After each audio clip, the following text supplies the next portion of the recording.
Welcome in CDP nation. आज हम अधिगम के बारे में पढ़ने वाले हैं, अधिगम की बात करने वाले हैं। यह देखने वाले हैं कि टेट और सुपर टेट में सबसे ज्यादा सवाल जिस टॉपिक से बनता है अधिगम, वो है क्या, कहते क्या हैं, आखिर अधिगम का मतलब क्या है और क्यों इतना ज्यादा इंपॉर्टेंट है। देखिएगा, समझिएगा पूरी बात को। आप किसी भी बच्चे को पढ़ा रहे हैं या किसी व्यक्ति को पढ़ा रहे हैं, वह आपकी पढ़ाई हुई बात को कितना सीख रहा है, सीख भी रहा है कि नहीं सीख रहा है। अगर वो बहुत अच्छे से सीख रहा है तो उसमें और क्या इंप्रूवमेंट किया जा सकता है। अगर नहीं सीख रहा है या नहीं सीख पा रहा है तो उसकी क्या समस्या है, उस समस्या का कैसे निदान किया जा सकता है। इसके लिए जरूरी है कि ये पता हो कि अधिगम है क्या। यहां से बनने वाले सवालों की बात करें, कुछ बहुत ही ज्यादा पॉपुलर सवाल की बात करें तो जैसे थार्नडाइक का सिद्धांत, इसी के दायरे में सिद्धांत पढ़ेंगे। इसका अभी ये पहला भाग है जिसका पीडीएफ हस्तलिखित स्वरूप में आपको टेलीग्राम लिंक से आप जाएंगे टेलीग्राम ग्रुप पे, चैनल पे, वहां पर आपको मिल जाएगा। ठीक, तो टेलीग्राम लिंक हमने डिस्क्रिप्शन में लिख रखा है, आप वहां से ज्वाइन कर लीजिए और इसकी पीडीएफ आपको वहां से मिल जाएगी।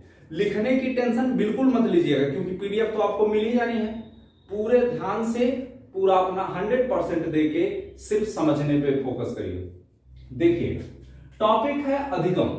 ठीक, अधिगम, अधिगम किसे कहते हैं तो इसको इंग्लिश में कहते हैं लर्निंग। स्पेशली होता क्या है कि लोग समझते हैं कि लर्न का मतलब होता है याद करना। जैसे स्कूल लाइफ में होता है, टीचर्स ने अगर कह दिया टेबल लर्न कर लेना, मतलब याद कर लेना। लर्न का मतलब याद करना नहीं होता है, लर्न का मतलब होता है सीखना। लर्न का मतलब क्या होता है? सीखना। लर्न का मतलब क्या? सीखना। लेकिन आप सिर्फ सीख लेंगे तो क्या वो लर्निंग हो गई? अगर किसी भी बात को आपने सीख लिया और आपके व्यवहार में परिवर्तन नहीं हुआ तो वो अधिगम है ही नहीं। ठीक, जरूरी ये नहीं है कि आपने क्या सीखा, जरूरी ये है कि उस सीखे हुए ज्ञान से आप में परिवर्तन आया कि नहीं। तो लर्निंग के दूसरे अर्थ की बात करें तो दूसरा अर्थ होगा व्यवहार परिवर्तन। क्या होगा? व्यवहार परिवर्तन। अब कौन सा व्यवहार परिवर्तन होना चाहिए? क्या ऐसा व्यवहार परिवर्तन हो, अब तो दो अर्थ निकल के आ गए, एक सीखना और एक व्यवहार परिवर्तन।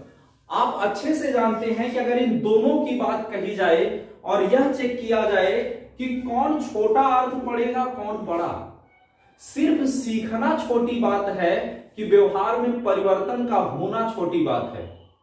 छोटी बात की बात करें तो सिर्फ सीखना छोटी बात है, यानी सिर्फ सीखने की बात करें तो अधिगम का वो अर्थ जिसमें यह कहा जाता है कि अधिगम का मतलब है सीखना, यह संकुचित अर्थ है।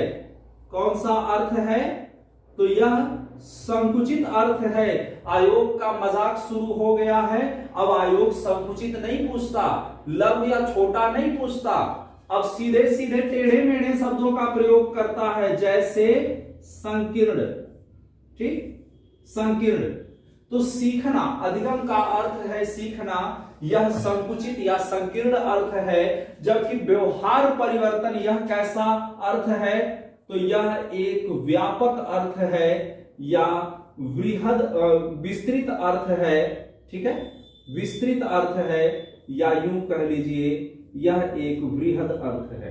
ठीक, बड़े पैमाने पे अधिगम का अर्थ होता है व्यवहार में परिवर्तन, और छोटी या सामान्य सी बात कहें तो अधिगम का मतलब होता है सीखना।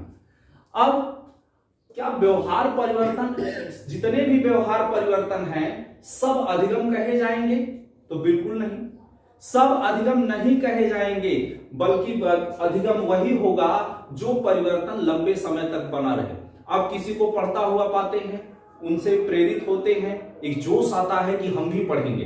ठीक है, पढ़िए, लेकिन पढ़ने के लिए आप वर्क क्या करते हैं? तुरंत मोबाइल फोन निकलता है, उसमें अलार्म लगाया जाता है, 4 बजे अलार्म बजता है, आप जगते हैं? नहीं, 4 बजे जैसे ही अलार्म बजा तुरंत नींद खुली और उसके बाद लेटे लेटे ही मोबाइल फोन उठाए अलार्म बंद हुआ और फिर से आप सो गए। जानते तो हैं आप कि अगर सुबह में 3 बजे 4 बजे से पढ़ा जाए तो बहुत अच्छा होता है, ये आपने सीखा हुआ है, लेकिन क्या आपका व्यवहार बदला? नहीं। ये तो एक हुआ। दूसरा, व्यवहार एक तो बदला नहीं, दूसरा कुछ समय के लिए बदलता है। आप किसी को देखते हैं जोश में आते हैं और जा करके आप पढ़ाई शुरू कर देते हैं, पढ़ना शुरू कर दिए, अच्छी बात है, लेकिन कितनी देर तक पढ़े? 1 घंटे, 2 घंटे, 4 घंटे, फिर आप बोर हो गए। 1 दिन, 2 दिन, 3 दिन, फिर आप बोर हो गए। तो क्या इस तरह का ज्ञान या इस तरह के क्रियाकलाप जिसमें आप कुछ समय के लिए शुरू किए लेकिन उसे हमेशा बना नहीं पाए, क्या वो अधिगम कहलाएगा? कभी नहीं कहलाएगा। तो व्यवहार में परिवर्तन की बात कही जाए तो व्यवहार में परिवर्तन 2 स्वरूप में होता है। एक होता है स्थायी परिवर्तन और एक होता है अस्थायी परिवर्तन। एक होता है स्थायी परिवर्तन और एक होता है अस्थायी परिवर्तन। अस्थायी परिवर्तन की बात करें तो जैसे मादक पदार्थों के सेवन से, जैसे मादक पदार्थों के सेवन से, आपने देखा होगा गांव मोहल्ले में प्रवचन वाले लोगों को, बेवड़े के नाम से जिसको आप सम्मानित करते हैं, वो लोग जब पी लेते हैं, पीने के बाद उनका स्वभाव कैसा होता है? निश्चित रूप से उनका स्वभाव बदल जाता है। पीने के बाद उनका स्वभाव बदलता है, उल्टी सीधी बात करने लगते हैं, किसी को गाली गलौज दे देते हैं, एकदम से खिरीटी जैसे होते हैं, पतले दुबले, लेकिन सामने वाले को मार देंगे, काट देंगे, ये करेंगे, वो करेंगे, उल्टे सीधे अपशब्दों का प्रयोग करते हैं मादक पदार्थ के प्रभाव में। लेकिन जैसे ही दारू का असर खत्म होता है, वही व्यक्ति जो अभी थोड़ी देर पहले उपद्रव कर रहा था, अब वो एक शालीन व्यक्ति हो जाता है, एकदम आराम से बात करता है। तो उसका व्यवहार कुछ देर के लिए बदला तो था, लेकिन वो बदला था सिर्फ मादक पदार्थ की वजह से। इसका असर खत्म, उसका व्यवहार चेंज हो गया। दूसरा, जैसे बीमारी, जैसे बीमारी। अब बीमारी में क्या होता है? बीमार, अभी जैसे आप हैं, आपके घर पे कोई रिश्तेदार आ जाए, आपके मामा जी आ जाए, आपके चाचा आ जाए, कोई भी आ जाए, तो उनके आने पर आप उनको सम्मान देते हैं। लेकिन अगर आपकी तबीयत खराब हो, बहुत ज्यादा तबीयत खराब हो, आप बेड पर पड़े हुए हो, आराम कर रहे हो, उस समय एकदम मोस्ट इंपॉर्टेंट पर्सन भी आपके घर एज अ गेस्ट आ जाए, तो आप क्या करिएगा? क्या आप सरपट वैसे ही प्रतिक्रिया करेंगे जैसे सामान्य होने पे किया करते थे? नहीं हो पाएगा, नहीं कर पाएंगे। वो आपका व्यवहार बदला है, लेकिन वो व्यवहार आपका नेचर नहीं है, वो आपकी प्रकृति नहीं है, वो सिर्फ उस बीमारी की वजह से है। जिस दम आपकी बीमारी सही हो जाएगी, आप फिर से अपने सामान्य व्यवहार पर आ जाएंगे। तो वो परिवर्तन अस्थायी है, ठीक है? हो सकता है परिपक्वता की वजह से, ठीक है, परिपक्वता। अगर 2 साल के बच्चे को बाइक पर आप बिठा दीजिए, सामने टंकी पे लोग बिठा देते हैं कि चलो बाबू बाइक चलाओ, बाइक चलाओ, तो बाबू बाइक तो चलाने के लिए बैठ गया, लेकिन क्या वो चला पाएगा? नहीं चला पाएगा।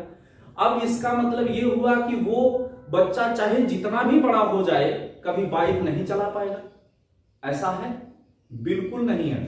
अभी वह उतना परिपक्व नहीं है, उतना बड़ा नहीं है, इसलिए बाइक नहीं चला सकता, लेकिन वो बड़ा होगा, परिपक्व होगा, उस योग्य होगा और उस बाइक को चला लेगा।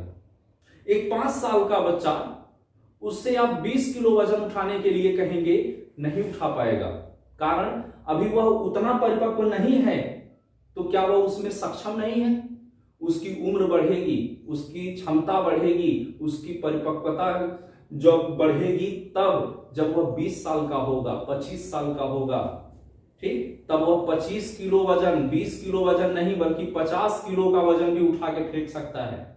तो किसी भी व्यक्ति का व्यवहार परिपक्वता की वजह से भी प्रभावित होती है।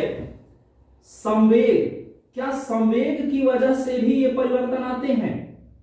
संवेग की वजह से ये परिवर्तन आते हैं। लोग कहते हैं सर हम गुस्से में थे, गुस्से में ये हो गया, गलती हो गई, माफ कर दीजिए, या बड़े खुशी खुशी के हम ये काम कर दिए, हमको पता ही नहीं चला, हम अभी ऐसा नहीं करेंगे। ठीक, ऐसी कंडीशन जब आपका आपकी भावनाओं पर नियंत्रण न रहे, जब आपकी भावनाओं पर नियंत्रण न रहे, ऐसी परिस्थितियों में आप जिन कार्यों को करते हैं वह कार्य अस्थायी होते हैं और अस्थायी कार्य कभी भी अधिगम नहीं कहलाते हैं।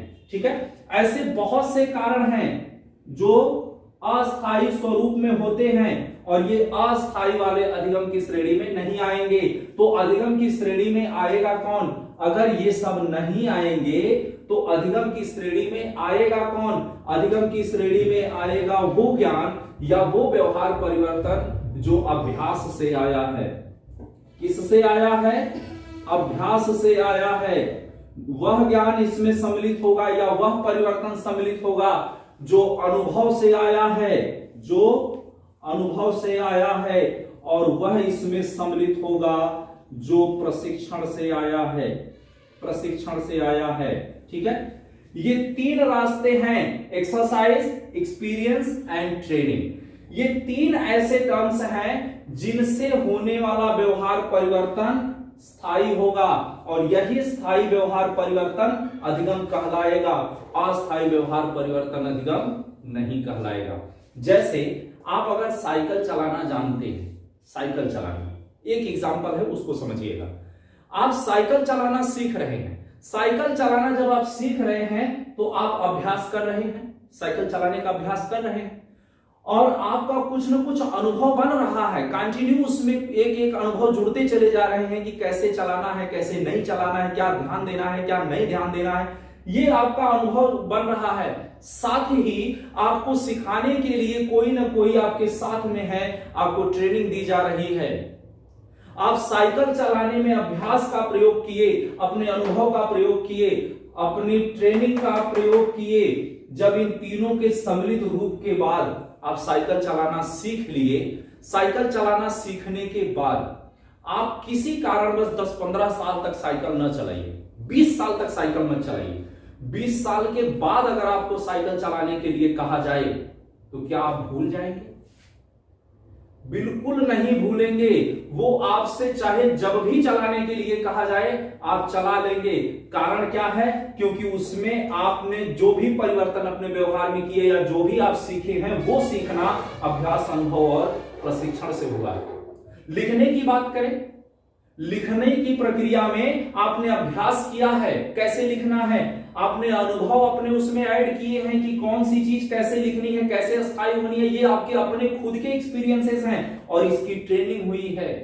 प्राइमरी में सिखाने में टीचर्स ने अपने खून पसीने एक किए हैं, आपने अपने परिश्रम को उसमें झोंका है, तब जाकर के आपने उसे सीखा है कि कैसे लिखा जाता है। अब आपसे 20-25 साल तक भी अगर न लिखवाया जाए, एक अक्षर न लिखवाया जाए, इसके बाद भी अगर आपको लिखने के लिए कहा जाए तो क्या आप भूल जाएंगे? लिख नहीं पाएंगे? बिल्कुल लिख लेंगे।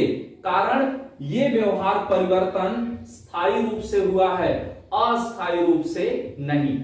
अब अधिगम किसे कहते हैं ये समझिएगा।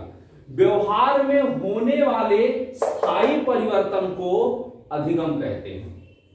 व्यवहार में होने वाले स्थायी परिवर्तन को अधिगम कहते हैं और व्यवहार में होने वाले अस्थायी परिवर्तन को अधिगम नहीं कहते हैं। ये स्थायी परिवर्तन आते कहां से हैं? तो व्यवहार में यह स्थायी परिवर्तन अभ्यास द्वारा, अनुभव द्वारा या प्रशिक्षण द्वारा आते हैं। ठीक है, व्यवहार में यह परिवर्तन अभ्यास द्वारा, अनुभव द्वारा या प्रशिक्षण द्वारा आते हैं। देखिए, अधिगम की बात अगर कही जाए तो अधिगम में सबसे पहले कौन सी प्रक्रिया शामिल होती है? तो अधिगम में सबसे पहले जो प्रक्रिया शामिल होती है वो है आत्मीकरण। आत्मीकरण, ये प्रीवियस का क्वेश्चन है, ध्यान रहे। अधिगम में सबसे पहले क्या प्रयोग में आता है या क्या उपयोग में आता है? तो आत्मीकरण। आत्मीकरण का मतलब होता है किसी भी तथ्य को सीखने के लिए या समझने के लिए मानसिक रूप से तैयार होना। आप अधिगम कब कर पाएंगे, कब किसी बात को सीख पाएंगे? जब उस बात को सीखने के लिए आप स्वयं से आत्मिक रूप से या मानसिक रूप से तैयार होंगे। इसी अधिगम से संबंधित स्किनर ने एक बात कही थी। स्किनर ने एक बात कही, वो देख लेते हैं। स्किनर ने कहा कि अभिप्रेरणा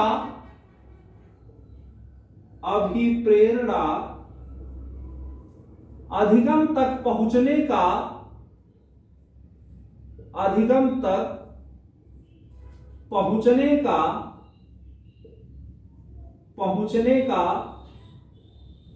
उत्कृष्ट राजमार्ग है। उत्कृष्ट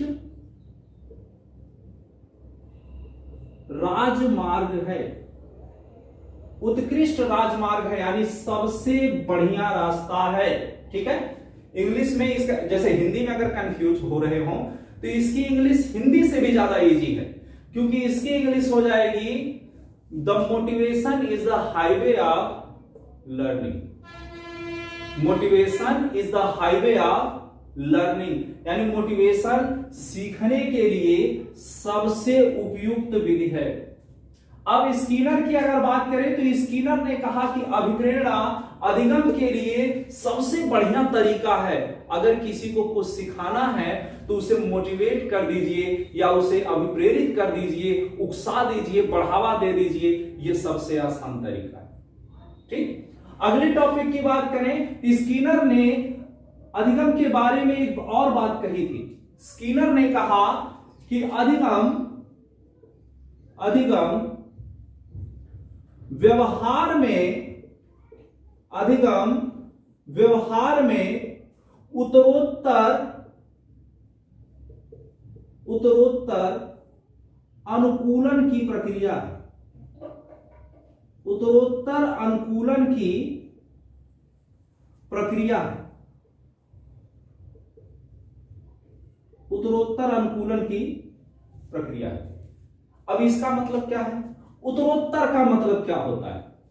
उत्तरोत्तर का मतलब क्या होता है?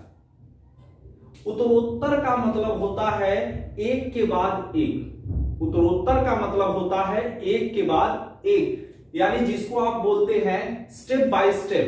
ठीक, वही चीज है। इन्होंने कहा अधिगम व्यवहार में उत्तरोत्तर अनुकूलन की प्रक्रिया है। सुनिएगा, एक एग्जांपल आपको सुनाते हैं।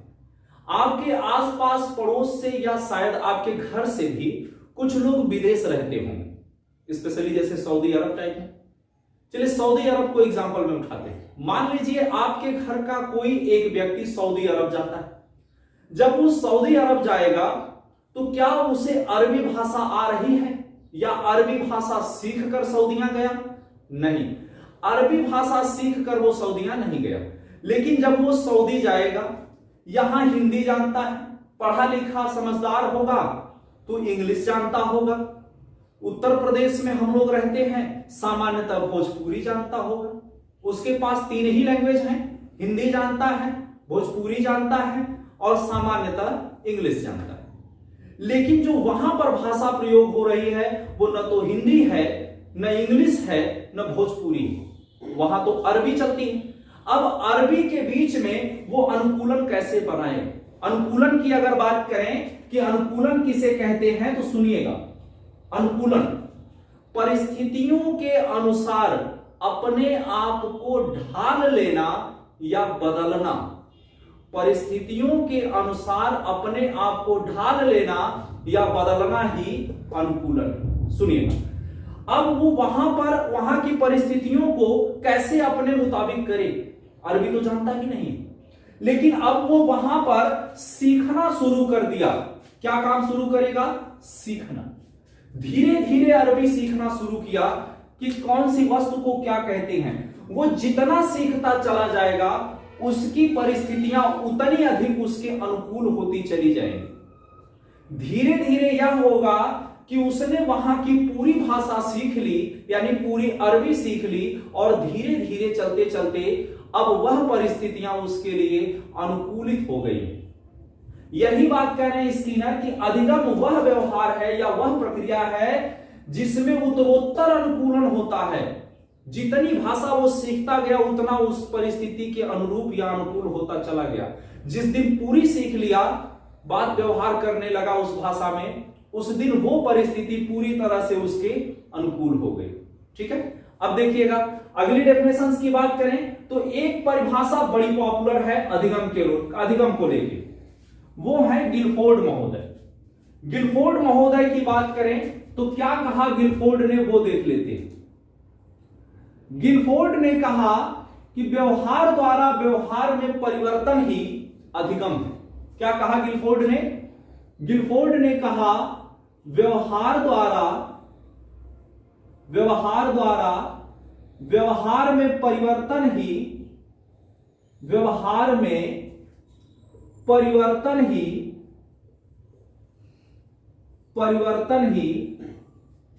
अधिगम है। व्यवहार द्वारा व्यवहार में परिवर्तन ही अधिगम है। यह बात किसने कही? यह बात गिलफोर्ड ने कही कि जब हम किसी व्यक्ति के व्यवहार को देखते हैं तो उससे सीखते हैं और उससे सीखे हुए ज्ञान का प्रयोग हम अपने व्यवहार में करते हैं। अभी इस समय हम एक व्यवहार कर रहे हैं, आप उस व्यवहार को देख रहे हैं, समझ रहे हैं, तो आपके व्यवहार में भी परिवर्तन आएगा। जैसे मान लीजिए एक एग्जांपल है छोटा सा, अगर बारिश के दिन में आप कहीं जा रहे हैं, आपके साथ झुरमुट में 2-3-4 लोग और हैं, चल रहे हैं। अचानक से एक जो आपसे पहले चल रहा था फिसल के गिर जाता है। जैसे ही वो फिसल के गिरता है उसके व्यवहार से संबंधित एक चेंजिंग आई या एक प्रतिक्रिया हुई, वो फिसल के गिर गया। जैसे ही वो फिसल के गिरा आपने एक सबक सीखा कि जहां से वो फिसल के गिरा है आप उधर से नहीं जाएंगे। तो यही है व्यवहार द्वारा व्यवहार में परिवर्तन। जब किसी एक व्यक्ति का व्यवहार दूसरे व्यक्ति के व्यवहार को प्रभावित करता है और दूसरे व्यक्ति का व्यवहार परिवर्तित होता है, तो यही परिवर्तन क्या कहलाता है? अधिगम।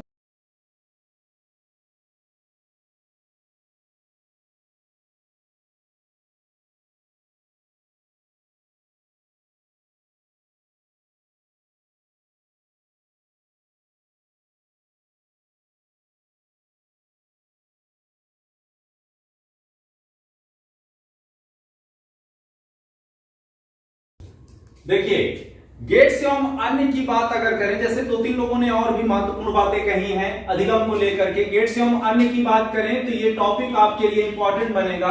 कारण ये परिभाषा बिल्कुल यही एकदम डिट्टो एग्जाम में आपसे 2 बार पूछी जा चुकी हैं और सिर्फ एक चीज पूछा कि यह बात किसने कही, तो गेट्स एवं अन्य ने कही। नेट के एग्जाम में पूछा, DSSB में पूछ चुका है, रीट में पूछ चुका है, सीटेट में इसका कॉन्सेप्ट पूछ चुका है और यूपीटेट में ये रिपीटेड क्वेश्चन है। सुनिएगा, गेट्स ने कहा प्रशिक्षण तथा अनुभव द्वारा व्यवहार में परिवर्तन ही अधिगम है। किसके द्वारा? प्रशिक्षण तथा अनुभव द्वारा व्यवहार में परिवर्तन ही अधिगम है। आपने देखा होगा कारपेंटर को जो मेज बनाते हैं, कुर्सी बनाते हैं, अलमारी बनाते हैं, उनको आपने देखा होगा।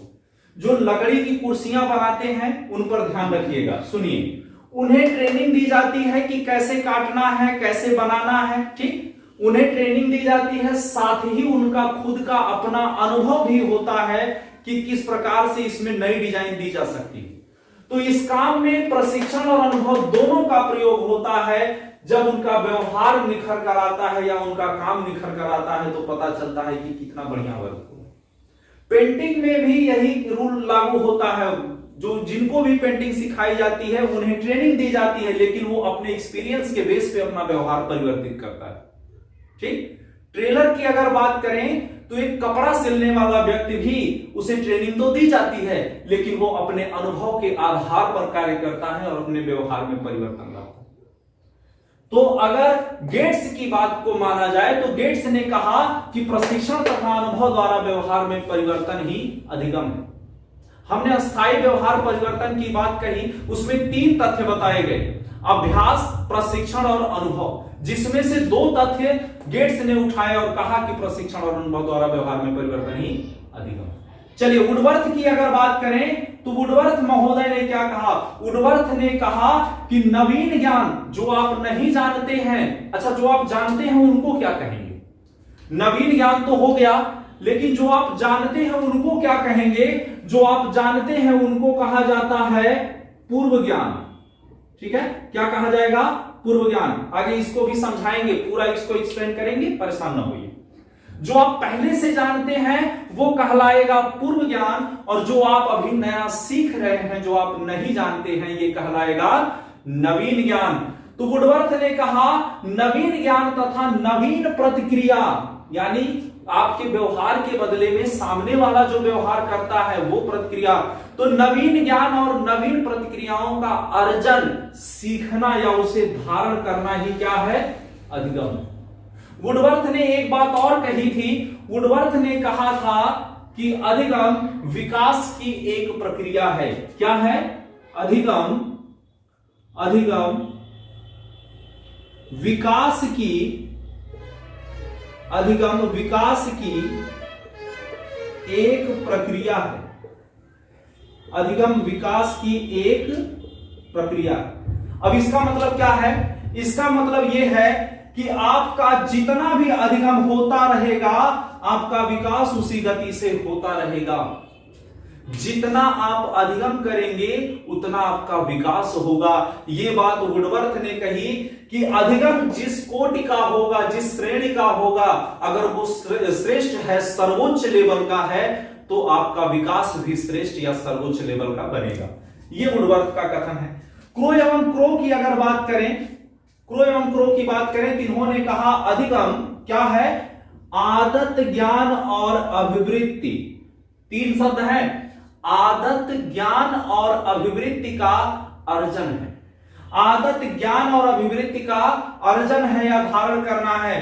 क्रो एवं क्रो की बात करें तो ये दोनों कौन थे? क्रो एवं क्रो आपस में पति पत्नी थे, जिसमें से एक का नाम एलिस क्रो और दूसरे का नाम लिस्टर क्रो था। यह हमने पिछली वीडियोस में आपको बता रखे हैं। बहरहाल अब देख लीजिएगा, अधिगम से रिलेट में जो भी टॉपिक्स रही उसकी परिभाषा क्या है और कहते क्या है, ये बात हो गई। चलिए अब जान लेते हैं अधिगम की विशेषता क्या है। ठीक है, अब जान लेते हैं अधिगम की विशेषता क्या है। चलिए देखिए, अब देख लेते हैं विशेषता। अधिगम की विशेषता क्या है? अधिगम से क्या मिलने वाला है, क्या ऐसा होता है, या अधिगम होता कैसा है? तो विशेषता की बात करें तो देखिएगा, पहली विशेषता है कि अधिगम जीवन पर्यंत चलने वाली एक सतत प्रक्रिया है। अधिगम जीवन पर्यंत चलने वाली एक सतत प्रक्रिया है। व्यक्ति जिस दिन पैदा होता है उस दिन से लेकर जब तक उसकी मृत्यु नहीं होती है, जीवन पर्यंत वो कुछ न कुछ सीखता रहता है। तो अधिगम कैसी प्रक्रिया है? अधिगम जीवन पर्यंत चलने वाली एक सतत प्रक्रिया है जो कभी रुकती नहीं है। अधिगम एक प्रकार का परिवर्तन है। अधिगम एक प्रकार का परिवर्तन है। जब आप किसी बात को नहीं सीखे हैं तब का आपका व्यवहार, और जब आप उसी बात को सीख जाते हैं तब के आपके व्यवहार में बहुत परिवर्तन होता है। आज हम ही आपको पढ़ा रहे हैं, समझा रहे हैं, लेकिन एक दिन था जब हम भी प्राइमरी में थे और टीचर पढ़ाते थे तो जी घबरा जाता था कि क्या पढ़ा रहे हैं, क्या सिखा रहे हैं। एक एक टॉपिक से डर लगता था कि कैसे ये होगा, कैसे तैयार होगा, कैसे क्या होगा। जबकि आज हम खुद आप लोगों को पढ़ा या समझा रहे हैं। कारण जितना अधिगम होगा उतना आपके व्यवहार में परिवर्तन होगा। जितना अधिगम होगा उतना। एक नदी का एग्जाम्पल उठाते हैं। नदी के एग्जाम्पल की अगर बात करें, अगर आपको तैरना नहीं आता है, उस कंडीशन में आपको अगर नदी में फेंक दिया जाए, कोई दोस्त हो हंसी मजाक में उठा के आपको नदी में फेंक दिया, आपकी प्रतिक्रिया क्या होगी? आप बौखला जाएंगे और उसी बौखलाहट में व्यक्ति डूब जाता है। लेकिन जब आपको तैरना आ रहा हो, जब आपने तैरना सीख लिया हो, तब अगर वही दोस्त उठा के फेंक दे आपको पानी में, तो आप डूबेंगे नहीं, बल्कि आपको और ज्यादा मजा आएगा। आप उसे एंजॉय करने लगेंगे, आप मस्ती से उसमें तैरने लगेंगे। अगर नहीं एंजॉय किए तब भी आप आराम से तैर के बाहर आ जाएंगे, हड़बड़ाएंगे नहीं। तो अधिगम एक प्रकार का व्यवहार परिवर्तन है। जिसमें भी अधिगम हुआ उसका व्यवहार परिवर्तन हुआ, और अधिगम सब में होना है, जीवन पर्यंत होना है। अगली टॉपिक की बात करें, समस्या समाधान। अधिगम से समस्या का समाधान होता है। कैसे? देखिएगा, आपको हम पढ़ा रहे हैं, आप इस समय हमारी क्लास देख रहे हैं, और आपका उद्देश्य है टेट या यूपी टेट क्वालिफाई करना, सीटेट क्वालिफाई करना, सुपर टेट क्वालिफाई करना, या टीजीटी पीजीटी से संबंधित एजुकेशन सब्जेक्ट में अपने ज्ञान का यूज करना, ठीक है, नेट जेआरएफ के लिए यूज करना, तमाम ऐसे उद्देश्य हैं जो आपके दिमाग में घूम रहे हैं, जिसलिए आपने हमारी क्लास को ओपन कर रखा है और आप देख रहे हैं। वो इसलिए कि जब आप एग्जामिनेशन हॉल में बैठेंगे, जितने भी सवाल इस विषय से संबंधित आएंगे आप उसे आसानी से हल कर सकें। जो भी समस्या आएगी उसे आप अधिगम के बलबूते, किसके? अधिगम के बलबूते हल करेंगे। जितना भी आप सीखे हैं, जितना भी आप पहले से जानते हैं, उसके सहारे या उसकी मदद से आप अपनी समस्या को दूर करेंगे। अगले टॉपिक की बात करें तो अधिगम कभी भी निरुद्देश्य नहीं होता। अधिगम कभी भी निरुद्देश्य या बिना उद्देश्य का नहीं होता है। अधिगम का हमेशा कुछ न कुछ उद्देश्य होता ही होता है। अब कुछ लोग ये सोचेंगे कि सर अगर हम गाना सुन रहे हो तो इसमें कौन सा उद्देश्य है? भैया मानसिक रूप से या तो प्रसन्न हैं या दुखी हैं, इस कंडीशन में आप गाना सुन रहे हैं। दुखी होने में दुखी गाने सुन रहे हैं, प्रसन्न होने में प्रसन्नता वाले गाने सुन रहे हैं, खुशी वाले गाने सुन रहे हैं, तो आप मनोरंजन के उद्देश्य से गाना सुन रहे हैं। आप हमारी क्लास देख रहे हैं तो आपका उद्देश्य है कि आपको शिक्षक बनना है, या आपका उद्देश्य है कि आपको किसी और को पढ़ाना समझाना है, इसलिए आप हमारी क्लास को देख रहे हैं। तो अधिगम उद्देश्य पूर्ण प्रक्रिया होती है, बिना उद्देश्य के कोई कुछ नहीं करता। एक व्यक्ति घर से निकलता है स्कूल पढ़ने के लिए, वो घर से निकल के स्कूल तक पहुंचता है, रास्ते में उसे अनेकों चीज मिली होंगी सीखने लायक। घर से कुछ दूरी पर निकला, झाड़ू वाला झाड़ू लगा रहा था, तो क्या अब वह व्यक्ति झाड़ू लगाने लगेगा? कुछ दूर और निकला, देखा हलवाई चाय बना रहा है, तो क्या अब वह व्यक्ति वहां रुक करके चाय पकौड़ी बनाने लगेगा? नहीं, उसका उद्देश्य है पढ़ाई। वो स्कूल जाएगा, वहां बैठेगा क्लासरूम में, और वहां बैठ करके वो अपना काम शुरू करेगा पढ़ने का। ठीक, तो अधिगम कैसी प्रक्रिया है? उद्देश्य पूर्ण प्रक्रिया है। अगला तथ्य है कि अधिगम का स्थानांतरण होता है। अधिगम का स्थानांतरण होता है। अब स्थानांतरण का मतलब क्या है देखिएगा। अधिगम स्थानांतरण की अगर बात करें तो अगली क्लासेस में आपको पूरे विस्तार से बताएंगे। अभी बस इतना समझ लीजिए कि अधिगम स्थानांतरण कहते किसे? किसी एक परिस्थिति में सीखे गए ज्ञान का, किसी एक परिस्थिति में सीखे गए ज्ञान का आवश्यकता पड़ने पर दूसरी परिस्थिति में प्रयोग करना ही अधिगम स्थानांतरण। किसी एक परिस्थिति में सीखे गए ज्ञान का दूसरी स्थिति में आवश्यकता पड़ने पर किया जाने वाला प्रयोग ही अधिगम स्थानांतरण। अब इसको समझ लीजिएगा। आप क्लास में बैठे होते हैं, आपको गणित सिखाई जाती है, आपको सिखाया जाता है कि 2 धन 2 बराबर 4 होगा। आपको सिखाया जाता है कि 2 धन 2 बराबर 4 होगा। अब यह प्रक्रिया क्या व्यवहारिक जीवन में उपयोग में लाई जाती है? मान लीजिए आप दुकान पर गए और कोई भी वस्तु खरीदते हैं जो 2-2 के काउंट में खरीदना है। अगर घर से यह चीज कह दिया गया कि जाओ 2 शैंपू और 2 कुरकुरे खरीद लेना, तब आप क्या करेंगे? आप 2 शैंपू और 2 कुरकुरे खरीदेंगे तो टोटल सामान कितनी होगी? 4। ये 4 वस्तुएं होंगी। ये क्या दुकानदार ने आपको सिखाई थी? नहीं, विद्यालय में ये चीज सिखाई गई।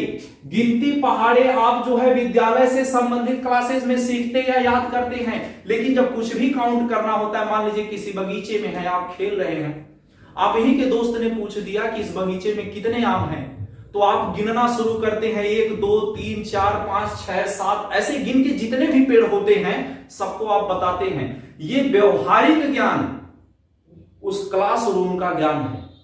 तो क्लासरूम में सीखा हुआ ज्ञान व्यवहारिक जीवन में प्रयोग हो रहा है, यही अधिगम स्थानांतरण है। यही अधिगम स्थानांतरण है, जब एक जगह का सीखा हुआ ज्ञान दूसरी जगह पर प्रयोग होता है। अगली विशेषता की बात करें तो अधिगम एक सक्रिय प्रक्रिया है। अधिगम एक सक्रिय प्रक्रिया है, यानी अधिगम के लिए जरूरी है कि अधिगमकर्ता सक्रिय हो। हम आपको पढ़ा रहे हैं, आपको समझा रहे हैं, आपकी मदद कर रहे हैं कि आप जल्द से जल्द शिक्षक बने, और ये दावा है कि आप बनेंगे ही बनेंगे, बस आप अपने प्रति ईमानदार रहिए। सुनिएगा, हम आपको समझा रहे हैं, सिखा रहे हैं, अच्छी बात है, लेकिन आप सामने सो रहे हो तो हम कितना सिखा लेंगे। जब आप सो जाएंगे तो आप हो गए निष्क्रिय, और जब आप निष्क्रिय हो गए तो अधिगम प्रक्रिया चाहे जितनी भी अच्छी क्यों ना हो, वो अब आपके काम की नहीं रही। ठीक, तो अधिगम कैसी प्रक्रिया है? सक्रिय। और इस सक्रिय प्रक्रिया में अधिगम कर्ता और अधिगम दाता दोनों, यानी जो सिखा रहा है शिक्षक, जो सीख रहा है छात्र, दोनों का सक्रिय होना जरूरी है। अगर सिखाने वाला निष्क्रिय हो गया तब भी अधिगम नहीं होगा, और अगर सीखने वाला निष्क्रिय हो गया तब भी अधिगम नहीं होगा। यानी अधिगम कैसी प्रक्रिया है? एक सक्रिय प्रक्रिया है। पहली टॉपिक हमने कही थी कि अधिगम जीवन पर्यंत चलता है, जीवन भर चलता है। तो क्या आप जीवन भर विद्यालय में पढ़ते हैं? नहीं, जीवन भर आप विद्यालय में नहीं पढ़ते। डिस्क्रिप्शन बॉक्स में हमने एक लिंक दे रखा है शिक्षा से संबंधित, जिसमें शिक्षा के प्रकार की बात कही। ठीक, अगर यहां पर कोई भी संशय हो कि ये होता क्या है, आप उस वीडियो को ओपन करिए, बड़े आराम से उसमें समझ लीजिए कि क्या होता है, औपचारिक शिक्षा किसे कहते हैं, अनौपचारिक शिक्षा किसे कहते हैं, सब बिल्कुल विस्तार में बताएं। यहां समझ लीजिए, औपचारिक शिक्षा मतलब विद्यालय वाली शिक्षा, अनौपचारिक शिक्षा मतलब बिना विद्यालय वाली शिक्षा। ये पुस्तकीय ज्ञान है और ये व्यवहारिक ज्ञान है। जब शिक्षा अधिगम जीवन पर्यंत चलेगा तो अधिगम दो रूपों में आएगा। अब अधिगम औपचारिक भी हो सकता है और अधिगम अनौपचारिक भी हो सकता है। तो अधिगम कैसी प्रक्रिया है? अधिगम औपचारिक और अनौपचारिक दोनों है। अधिगम औपचारिक और अनौपचारिक दोनों प्रक्रिया है। ठीक है, देखिए आज की क्लास बस यहीं तक रहेगी। आज की क्लास में हमने देखा अधिगम किसे कहते हैं, अधिगम की कुछ परिभाषाएं देखी, अधिगम से आने वाले प्रीवियस ईयर सवालों को समझिए। जब आपसे यह पूछा गया था कि अधिगम क्या है, आज आप पूरे अच्छे से समझ लिए हैं। अब आप जानते हैं कि अधिगम क्या है। सुनिएगा, अधिगम क्या है? तो अधिगम व्यवहार में होने वाला स्थायी परिवर्तन है। अधिगम व्यवहार में होने वाला स्थायी परिवर्तन है। साथ ही एक सवाल का जवाब और दीजिए, कौन सा व्यवहार स्थायी होता है? कौन सा व्यवहार स्थायी होता है? जी बिल्कुल वही है, अभ्यास, प्रशिक्षण तथा अनुभव द्वारा। तीन चीजें थी, अभ्यास, प्रशिक्षण तथा अनुभव द्वारा व्यवहार में परिवर्तन, स्थायी परिवर्तन होता है और यह अधिगम कहलाता है। बीटीसी बीएड के एग्जाम्स में कई बार यह पूछ चुका है कि व्यवहार द्वारा व्यवहार में परिवर्तन किसकी परिभाषा है? गिलफोर्ड की परिभाषा है। हमने बताया गेट्स की परिभाषा कई एग्जाम्स में पूछते रहता है। परिभाषा क्या थी? प्रशिक्षण तथा अनुभव द्वारा व्यवहार में परिवर्तन ही अधिगम है। स्किनर ने कहा उत्तरोत्तर अनुकूलन की प्रक्रिया है। ठीक, इस तरह से रही परिभाषा की कड़ी। विशेषताओं की बात करें तो प्रीवियस का सवाल है कि जीवन पर्यंत चलता है अधिगम की नहीं चलता? चलता है। अधिगम जीवन पर्यंत चलने वाली प्रक्रिया है। अधिगम से समस्या का समाधान होता है, अधिगम स्थानांतरित होता है। ये सब प्रीवियस के क्वेश्चन है। अभी 2020-21 के सीटेट में पूछा गया, जो 30 जनवरी 2021 को पेपर हुआ, उसमें पूछा गया कि औपचारिक और अनौपचारिक शिक्षा से संबंधित की अधिगम एक कैसी प्रक्रिया है? अधिगम कैसी प्रक्रिया? ये सीटेट 2021 का प्रश्न है। अधिगम कैसी प्रक्रिया है? तो अधिगम औपचारिक तथा अनौपचारिक दोनों प्रक्रिया है, क्योंकि अधिगम विद्यालय में भी होता है और गैर विद्यालय, यानी जब आप विद्यालय में नहीं होते हैं तब भी होता है। ठीक, आप लोग ध्यान से पढ़िए, लिखने के चक्कर में बहुत ज्यादा परेशान मत होइए, क्योंकि टेलीग्राम लिंक हमने दे रखा है। टेलीग्राम चैनल से आप जुड़ जाइए। टेलीग्राम चैनल का भी नाम वही है जो हमारे यूट्यूब चैनल का नाम है, CDP nation by Azad sir. आप आराम से टेलीग्राम के सर्च बार पर जाइए और वहां से सर्च कर लीजिएगा CDP nation by Azad sir, आपको हमारा टेलीग्राम चैनल मिल जाएगा। उससे जुड़ जाइए। उससे जुड़ने पर फायदा क्या होगा? जितने भी मैटर आपको पढ़ाए जा रहे हैं इन सब की पीडीएफ आपको मिल जाएगी। हम तो यही कहेंगे कि उसको प्रिंट मत करिए, उसको खुद से लिखिए, समझिए। आप जब दोबारा लिखेंगे, समझेंगे तो वो अस्थायी रूप से याद हो जाएगा। वीडियो आपको कैसी लगी कमेंट बॉक्स में जरूर बताइएगा। हमें उम्मीद है कि आपको पूरा अच्छे से समझ में आया होगा। फिर भी अगर कहीं कुछ ऐसा रहा होगा जिस पे आपको कुछ कहना है तो आप निश्चित रूप से कमेंट करिए। नहीं भी कहना है तब भी ये कमेंट में जरूर आप बताइए कि वीडियो आपको कैसी लगी। ये अधिगम का पहला भाग है, बहुत जल्द अधिगम के दूसरे भाग में मिलेंगे। तब तक के लिए अपना ख्याल रखिएगा। वीडियो को अंत तक देखने के लिए बहुत बहुत धन्यवाद। और एक चीज जरूरी, ज्यादा से ज्यादा लोगों को शेयर करिए ताकि आपके साथ साथ दूसरों के भी सपने सच हों। ठीक, मिलते हैं अगली वीडियो में, तब तक के लिए जय हिंद।